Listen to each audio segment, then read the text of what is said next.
오늘 우리에게 주실 하나님의 말씀은 요한계시록 3장 14절에서 22절 말씀입니다.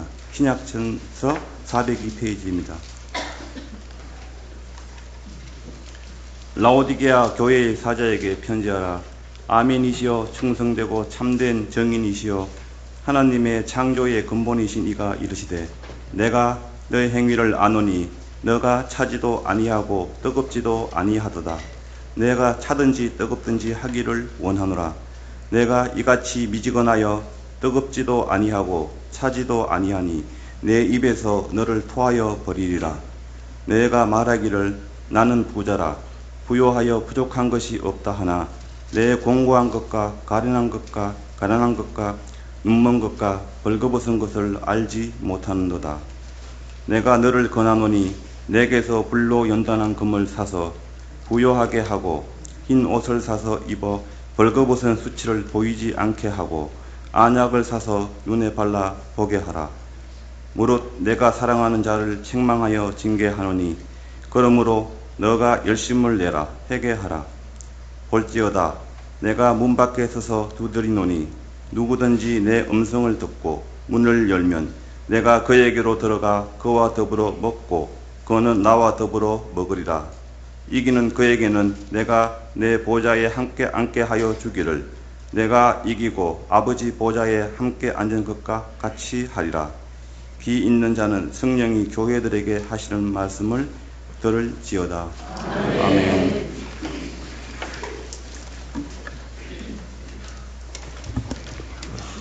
말씀 봉독 잘 해주셨죠? 예, 너무 감사합니다. 오늘 기도도 감사드리고 또 우리 할렐루야 찬양대 끝부분에 제가 찬양을 듣다가 숨을 못 쉬어가지고 끝부분에 끝나고 나서 숨을 쉬었습니다. 너무 은혜로운 찬양을 해주셔가지고 너무 감사를 드립니다. 우리 모두 감사하다 하고 하나님께 영광의 박수 한번 올려드리겠습니다. 제가 말씀을 준비하다가 어린 시절에 읽었던 동화책 한 권이 생각났습니다. 그 제목은 벌거벗은 임금님이라는 동화책입니다. 세계적으로 유명한 동화 작가인 안데르센이 지은 아주 유명한 책입니다. 아마 우리 성도님들은 알게 모르게 이렇게 이야기를 들었던 그런 아마 내용일 것입니다. 이 책의 내용은 이렇습니다. 옛날 무능하고 새 옷만 좋아하는 임금님이 살았습니다. 어느 날 세상에서 가장 아름다운 옷을 만든다는 재봉사가 있다는 소문을 듣게 되었습니다. 임금님은 그 재봉사를 수소문한 끝에 왕궁으로 데려와서 세상에서 가장 아름다운 옷을 지으라고 명령을 하였습니다. 이 재봉사가 옷을 만들면서 이상한 소리를 했습니다. 이 옷은 특별한 옷이기 때문에 바보들 눈에는 보이지 않는다라고 이야기를 했던 것입니다. 신하들도 임금님도 옷을 보니 전혀 옷이 눈에 보이지 않았습니다. 하지만 바보 소리를 듣기 싫어서 그 옷을 보고 아름다운 최고의 옷이다 라고 이야기를 했습니다. 임금님도 그 옷이 만족스럽다고 이야기를 했습니다. 이 옷을 입고 거리 행진을 할 것이라고 했습니다. 임금님은 잊지도 않은 옷을 입은 것처럼 입고 속옷 차림으로 거리 행진에 떠났습니다. 마을 사람들도 소문을 다 듣고 자신도 바보가 되기 싫어서 아름다운 옷을 입었다라고 임금님에게 칭찬을 했습니다. 자신이 옷을 입지 않은 것을 이제 잘 깨달지도 못하고 그냥 거리 행진을 하고 있는데 그 마을에서 가장 똑똑한 한 아이가 임금님이 벌거벗었다라고 소리를 치는 것이었습니다. 그제서야 임금님은 정신을 차리고 보니 자신이 옷을 입지 않고 속옷 차림으로 거리 행진을 하고 있었다는 것을 알게 되었습니다. 부끄럽지만 아랑곳하지 않고 거리 행진을 하면서 이 동화는 끝이 납니다. 어린 시절 벌거벗은 임금님이라는 동화책을 읽으면서 이런 생각들이 들었습니다. 어른들은 참 어리석구나라는 생각을 했습니다. 그리고 바보라는 소리 들어도 괜찮은데 그 소리 안 들으려고 그렇게 모두가 다 잊지도 않는 옷을 입었다라고 그렇게 하는 참 어른들은 어리석구나라는 생각을 했습니다. 어른이 되어서 정작 이 동화책을 저희 아이들에게 읽어줄 때마다 제가 잠시 좀 부끄러웠습니다. 그런 어른이 제가 되고 있다는 사실입니다. 우리는 하나님 앞에서 항상 벌거벗은 존재들입니다. 그리고 그것을 모르고 살아갈 때가 참으로 많습니다. 하나님이 우리를 정말로 꿰뚫고 보고 계시면 우리가 어떤 생각을 하고 있고 어떤 말을 하고 있고 그리고 어떤 마음을 품고 있는지는 하나님은 정확하게 알고 계십니다. 꼭 벌거벗은 임금님처럼 우리가 하나님 앞에 그렇게 지내고 있는데 부끄러워하지 않고 지내고 있는 우리 모습을 한 번쯤 돌아보게 되는 것입니다. 항상 하나님 앞에서 겸손함으로 우리 모두를 그리고 우리 자신을 돌아보는 저와 여러분 되시기를 주님의 이름으로 축원합니다. 오늘 소아시아 7교회 중에서 예수님이 마지막 편지로 라오디게아 교회에서 이 편지를 하나님께서 보내주셨습니다.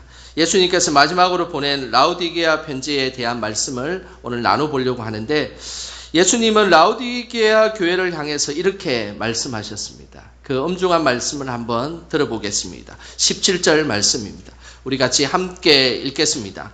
내가 말하기를 나는 부자라 우요하여 부족한 것이 없다 하나 내 공고한 것과 가련한 것과 가난한 것과 눈먼 것과 벌거벗은 것을 알지 못하는도다.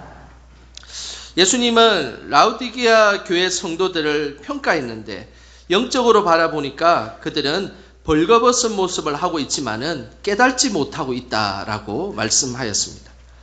꼭 벌거벗은 임금님처럼 실상은 벗은 모습을 하고 있는데 정작 자신은 벗은 줄도 모르고 살아가고 있다라는 것입니다. 여기서 벌거벗은이라는 이 헬라어 단어는 김노스라는 단어를 씁니다. 이 김노스라는 이 단어는 큰 수치를 의미합니다. 고대 사회에 벌거벗기다라는 말은 자신의 인생에 있어서 가장 수치스러운 것을 당한다라는 의미입니다. 그것은 비단 고대만 그렇게 했습니까? 현대를 살아가는 우리도 마찬가지지 않겠습니까? 벌거벗은 모습은 우리에게 가장 수치스러운 모습입니다. 구약의 선지자 중에서 벌거벗은 모습으로 3년 동안 살아갔던 한 선지자가 있었습니다. 이사야 20장 3절에 그 내용이 나오는데 우리 화면을 보시면서 함께 읽어보겠습니다. 여호와께서 이르시되 나의 종 이사야가 3년 동안 벗은 몸과 벗은 발로 다니며 애굽과 구스에 대하여 징조와 예표가 되었느니라. 3년 동안 벗은 몸으로 다녔던 선지자가 바로 이사야 선지자였습니다. 이사야 선지자가 왜 3년 동안 벗은 몸과 벗은 발로 그렇게 3년을 지냈을까요? 그 이유는 두 가지입니다. 그 첫 번째는 교만했던 애굽과 구스가 벗은 몸과 같은 수치를 당하게 될 것이라는 것을 보여주기 위함이었습니다. 애굽과 구스는 자만심에 빠져 있었습니다. 그들은 결코 멸망하지 않을 것이다. 그리고 우리는 항상 생존할 것이다라는 그런 자만심을 가지고 있었습니다. 그러나 아수르가 등장하자 애굽은 처참하게 무너지기 시작했습니다. 이들은 하나님 앞에서 멸망당해 벌거벗기게 될 것을 아수르의 심판을 통해 보여주신 것입니다. 그래서 이사야는 3년 동안 너희들이 그렇게 벗은 몸이 될 것이다라는 것을 미리 보여주기 위해서 그런 모습을 보였던 것입니다. 두 번째의 이유는 아수르가 유다 민족을 치루오자 이들은 하나님을 의지하지 않고 애굽을 의지했기 때문입니다. 그렇게 믿었던 애굽이 아수르에 무너지자 결국 인간적인 애굽을 의지했던 유다 민족이 나중에는 그 의지했던 것들이 물거품처럼 사라지게 되고 그리고 그 이후에 애굽을 의지했던 이스라엘 백성들이 벌거벗은 수치를 당하게 될 것이다라는 것을 보여주기 위해서 이사야는 몸소 3년 동안 벌거벗은 몸과 벌거벗은 발로 다녔던 것입니다. 이처럼 성경에는 벌거벗었다라는 것은 수치를 의미하는 것이며 하나님의 진노와 하나님의 징벌을 의미하는 것입니다. 그렇다면 라오디게아 교인들은 벌거벗은 수치를 당하게 될 것이고 그리고 심지어 이것조차 깨닫지 못했는데 왜 그런 모습으로 되었을까요? 처음부터 그랬을까요? 그들은 처음부터 그러지는 않았습니다. 그러면 왜 이 라오디게아 교인들은 자신이 벌거벗은 것 같이 부끄러운 수치를 당하게 될 것인데 그걸 깨닫지 못했을까요? 그 이유가 좀 전에 읽었던 17절 전반부에 이렇게 나옵니다. 내가 말하기를 나는 부자라 부요하여 부족한 것이 없다 하나. 라우디게아 성도들은 자신이 영적으로 벌거벗은 존재라는 것을 한 번도 생각하지 못했습니다. 왜냐하면 그들은 부자였기 때문입니다. 그리고 부족한 것이 없었기 때문입니다.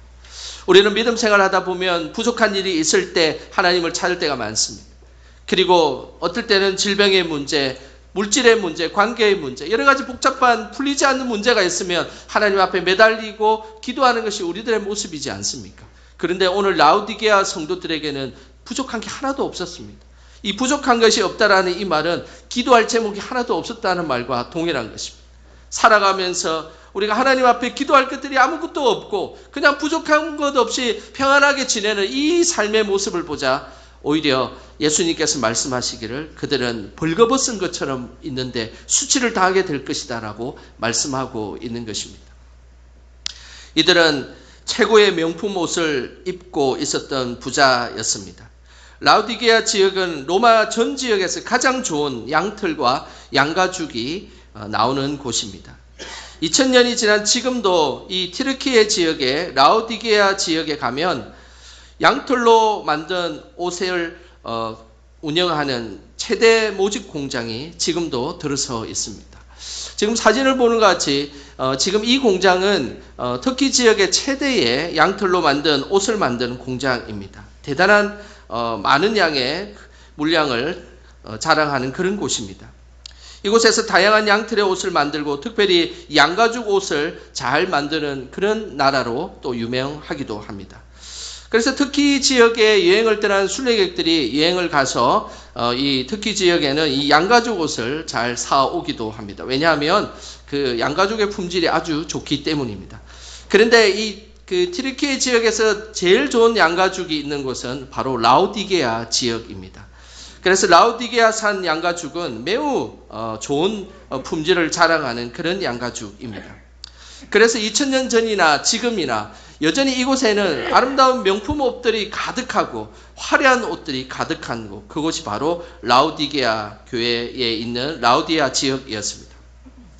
로마의 원로원들도 옷을 주문할 때면 항상 이 메이드 인 라우디게아 산을 대부분 샀습니다. 그래서 원로인 그 로마의 가장 통치의 제일 정점에 있는 고위층들도 다 라우디게아에 가서 옷을 사오고 또 사오게 했던 그런 역사적 기록들이 있습니다. 이들은 화려한 옷을 입고 살았습니다. 하지만은 예수님이 보기에는 이들은 실상 옷을 벗고 있는 것과 같았다라고 말씀하고 있습니다. 라우디게아는 매우 부유했습니다. 7개의 소아시아 교회 중에서 가장 부유했던 지역입니다.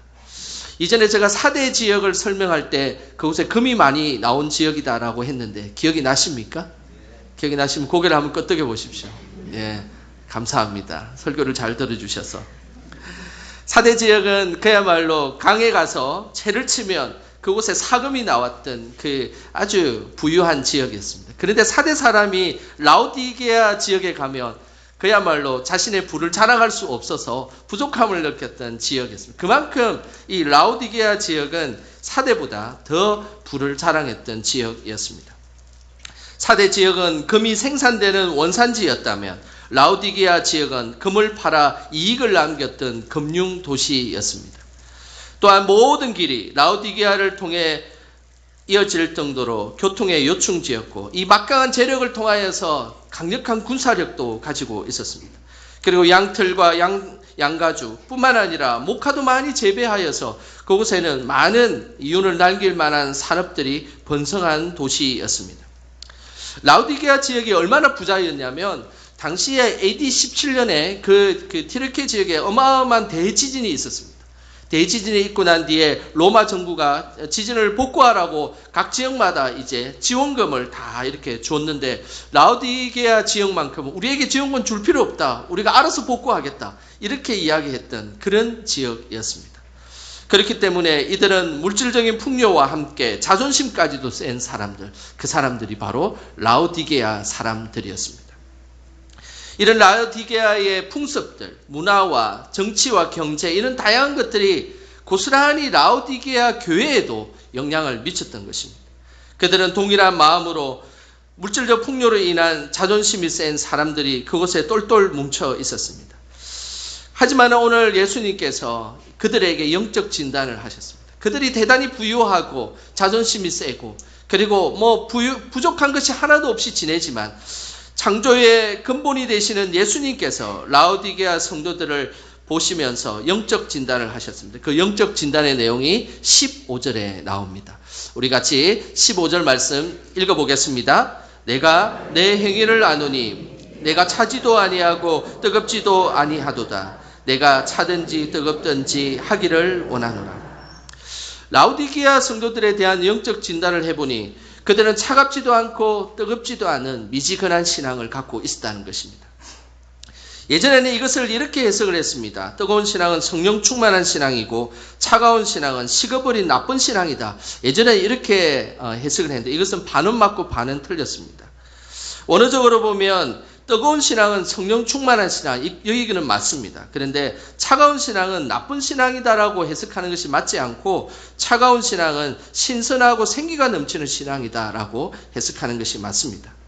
그래서 라오디게아 교인들에게 오늘 예수님께서 말씀하시기를 영적으로 뜨거운 성령 충만한 성도가 되어라라고 말씀하시는 겁니다. 뿐만 아니라 생기가 넘치는 신선한 성도가 되어라는 것입니다. 그렇지 않을 때 오늘 차든지 뜨겁든지 하라라고 말씀하신 것입니다.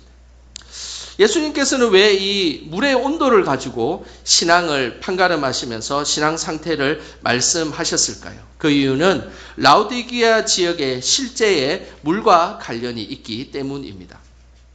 이 라오디게아를 중심으로 북쪽으로 9km 정도 떨어진 곳에 가면 히에라폴리스라는 곳이 있습니다. 이곳에는 온천이 아주 유명한 곳입니다. 그래서 이 히에라폴리스는 지금도 이 티르키에 관광을 가게 되면 이 자연 온천에서 목욕을 할 수 있는 그런 아주 유명한 곳입니다. 그래서 그곳에는 항상 사시사철 뜨거운 물이 콸콸 이렇게 솟아나는 곳입니다. 그리고 또 반대쪽에 동쪽으로 가게 되면 16km 떨어진 곳에 골로세라는 지역인데 그곳에는 토로스 산맥이 있습니다. 이 토로스 산맥은 높이가 제일 높은 것이 한 3,700m 정도 되는 아주 높은 그런 산을 자랑합니다. 그래서 이곳에는 항상 만년설이 그곳에 있고 그곳에 만년설을 중심으로 사시사철 흐르는 아주 차갑고 신선한 물이 항상 그곳에 흘러 넘쳤습니다.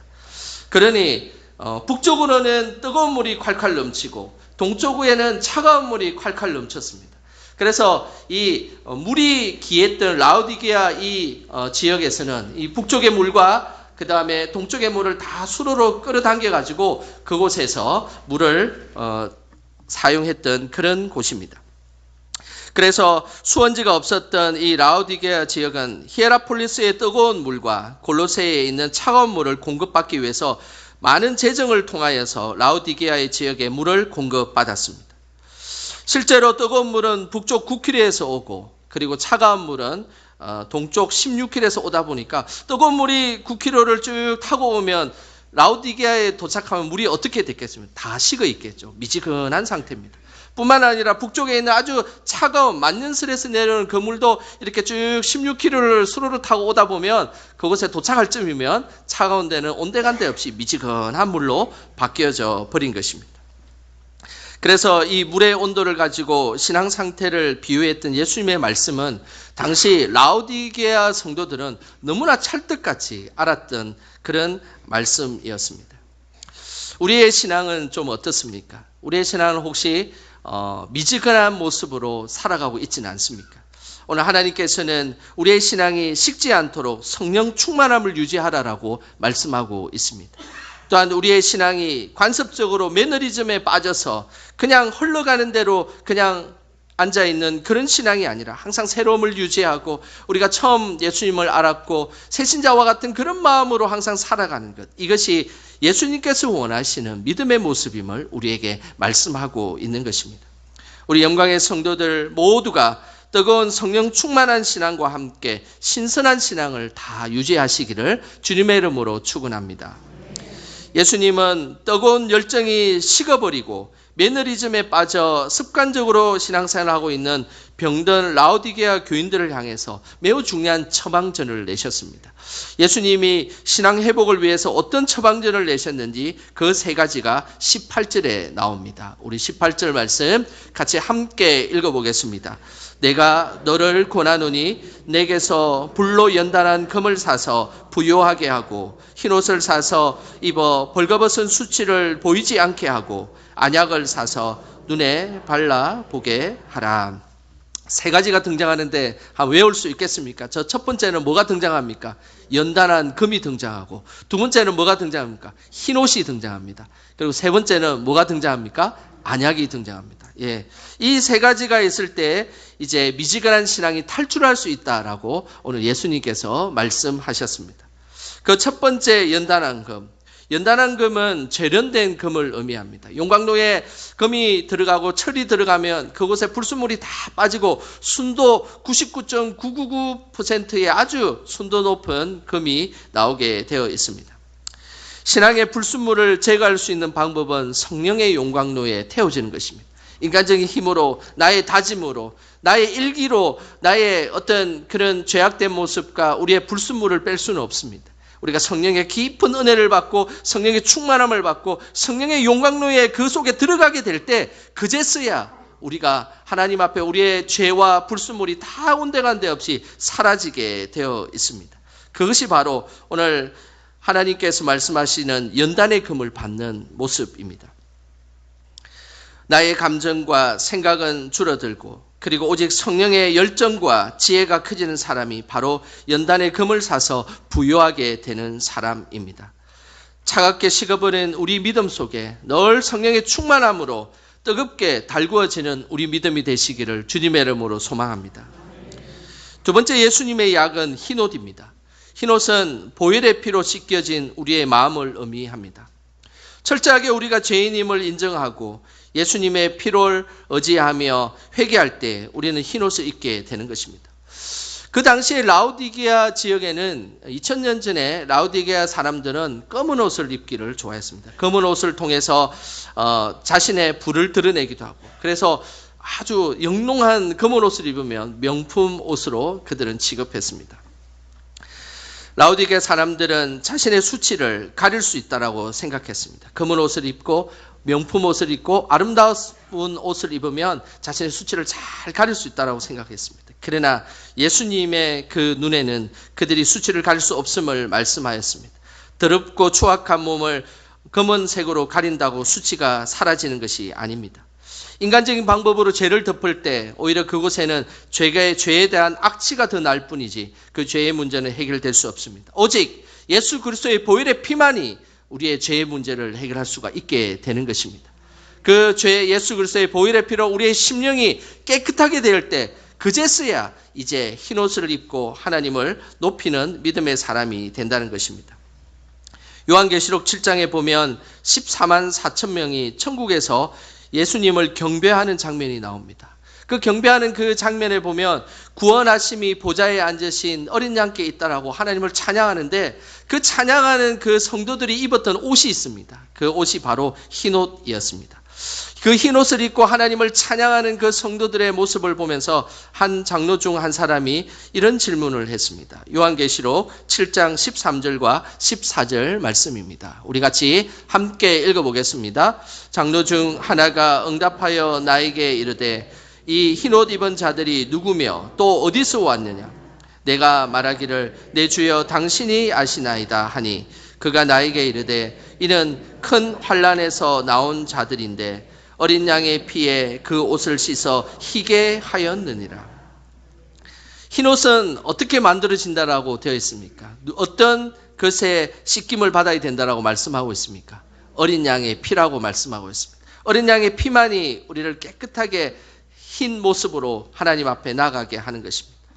우리는 항상 교회에 올 때 기도해야 됩니다. 하나님, 예수 그리스도의 보혈의 피로 어린 양처럼 흰 옷을 입게 하여 주시옵소서. 그 거룩한 흰 옷을 입고 하나님을 찬양하며 하나님을 높이는 그런 믿음의 사람이 되게 하여 주시옵소서 하고 우리는 기도해야 되는 것입니다.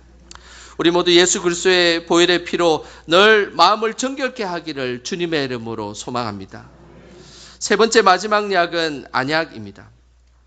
당시 라오디게아 지역에는 유명한 의과대학이 있었습니다. 그 의과대학에는 많은 의술들이 발달한 도시였는데 특별히 안약이 발달된 도시였습니다. 그래서 로마 사람들이 눈병이 나면 대부분 이 라오디게아 이 지역에 가서 눈병을 치료하고 그리고 회복을 받았습니다.